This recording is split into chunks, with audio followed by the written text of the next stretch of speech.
Hi, it's Hope and welcome to the video. As you can tell by the thumbnail and the title, this is going to be kind of a review of Perfect on Paper by Sophie Gonzalez. This is a video that I originally wasn't going to read. I wasn't going to film. I can't use my words today. But I originally wasn't going to film this video, but after watching the live show of this book for Season-a-thon, I'll link the live show that I'm talking about. It's on Completely Melanie's channel, and it's featuring Sophie Gonzalez, who's the author of this book. I was like, there was a lot of things talked about, and a lot of things that sparked more thoughts in my head. So I'm just going to straight up just talk about this book in spoilers. Like, I might keep a little bit of it spoiler free, but then go into spoiler territory. But mainly, I literally want to film I literally want to film this solely to talk about one scene in the book. Oops. But if you don't know what Perfect on Paper is about, essentially we follow Darcy, who runs this, like, dating advice thing out of this locker at school. Essentially, you put in your, like, problem and your payment, and then Darcy will email you back and solve your problem or attempt to solve your problem, and this is completely anonymous. Nobody knows it's her. But when this boy named Broman, I think that's how it's pronounced, it literally is pronounced in the book, but I can't remember, but when he spots Darcy grabbing the notes out of the locker, in exchange for him keeping quiet that it's Darcy, Darcy has to help him get his ex back, and that's kind of the brief gist of it. And I really enjoyed this book. I gave it a 5-star. Originally I was going to only give it like a 4.5, but then I was like, nope, 5 stars. It was one of those that it took a few days to come up with a rating, but I really enjoyed this book. It has bi rep. Our main character of Darcy is bi, and I love that because I, as somebody who does identify as bi, we need more representation, just flat out, just overall LGBTQ plus, overall just the, like, LGBTQ plus community just needs more representation. And although there are more representations starting to come, we still need more in just any format. That's a whole different thing. But again, I really enjoyed this book. I loved just how easy to read it was and easy to digest, and just how cute it was, and how I guess this is, oh my god, I don't want to already go into spoiler territories, but essentially I am. But I honestly love how in this book we have Darcy, who is bi, who in the end ends up with somebody of the opposite gender. Most of the time when you are reading a book that has a bi main character, they almost always, when I say almost always, I mean I think every single other book that I have read that features a bi main character always ends up with somebody of the same gender, almost as a way to prove their bisexuality. So I love that Darcy ends up with somebody of the opposite gender, and this kind of leads into that conversation that I was talking about. So this is full-blown spoiler territories, but this, mainly, again, I wanted to make this video for this conversation and this topic, really. But in the book, there is a scene that literally had me crying, like almost, like not quite sobbing, but it had me tearing up and had me think, holy shit, I haven't had this exact feeling. And that is, Darcy almost feels that if she is in a relationship with a guy, that she therefore isn't queer anymore because of that, like, that seemingly heterosexual relationship. When in reality, if you are in a relationship where at least one of the people identify as queer, it's a fucking queer relationship, even though one of the parties identifies as heterosexual. There also is an entire conversation in the book of, is it okay to, like, how some people like like and are okay with the term queer. Others aren't. I myself, I don't care. Like, I use queer all the time in my videos. Not really in my real life because not out to anybody but my best friend. But that's a whole thing. But back to this conversation, Darcy essentially feels like, again, if she's in a relationship with a guy, it doesn't make her queer. But then if she's in a relationship with a girl, it kind of erases her also liking guys. And that's like a whole thing that I feel myself is a lot of the times I am like sitting here like, okay, yeah, I'm bi, but if I end up in a relationship with a girl, everybody's going to erase that like fact that I also like guys. Or if I'm in a relationship with a guy, everybody's gonna think that that bi was just a phase. And that does kind of, I guess, mainly because my family of, I can name literally 2 people in my family that are queer, and one of them is more like extended family. Like 2 of them are like I have 2 cousins that one that identifies as bi, and then one that I do not know the identity of. But even then, that is on just one side of my family. For example, I have no idea how the other side of my family would react, and I have a feeling that they would react like that. So I have this whole mental thing of like, if I end up with a guy, everybody's gonna think I'm straight. If I end up with a girl, everybody's gonna think I'm gay. And it's like, it's a whole thing. I literally have identity crisis about 20 times a freaking week, it feels like.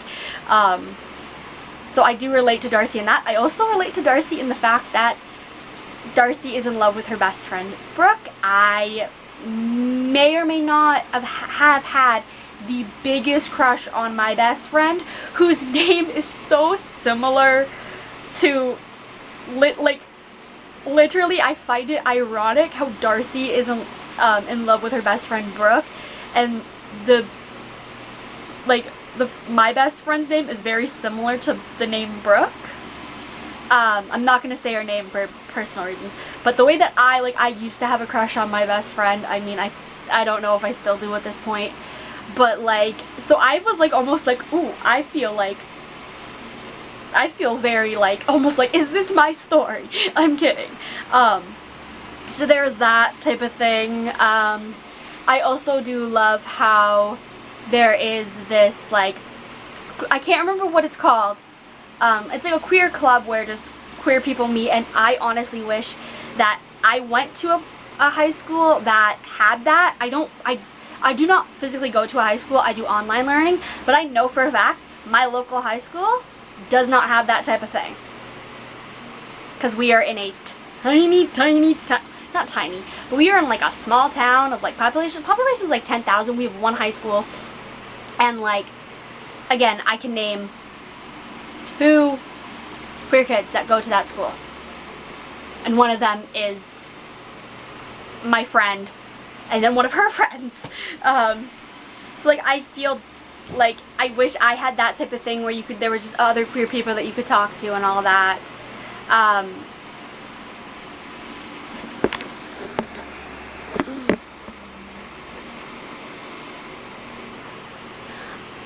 like trying to think. I feel like there's so many things that there's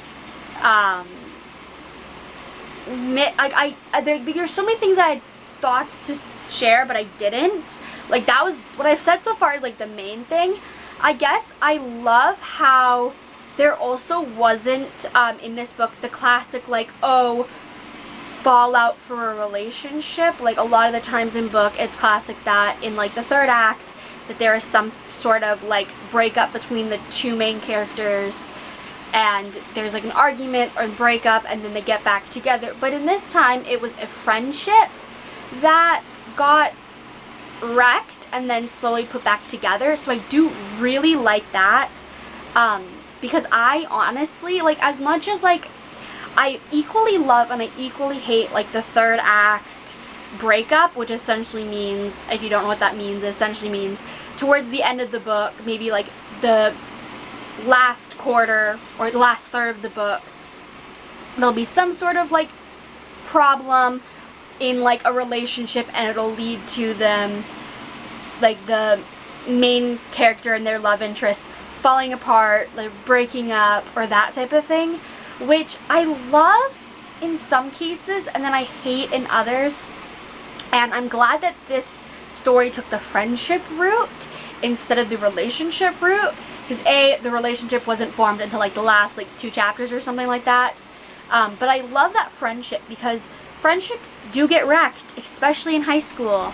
And just overall, it's just, friendship is a very, very key thing in life. Like, I know if I fell out with my best friend, I would literally be shattered.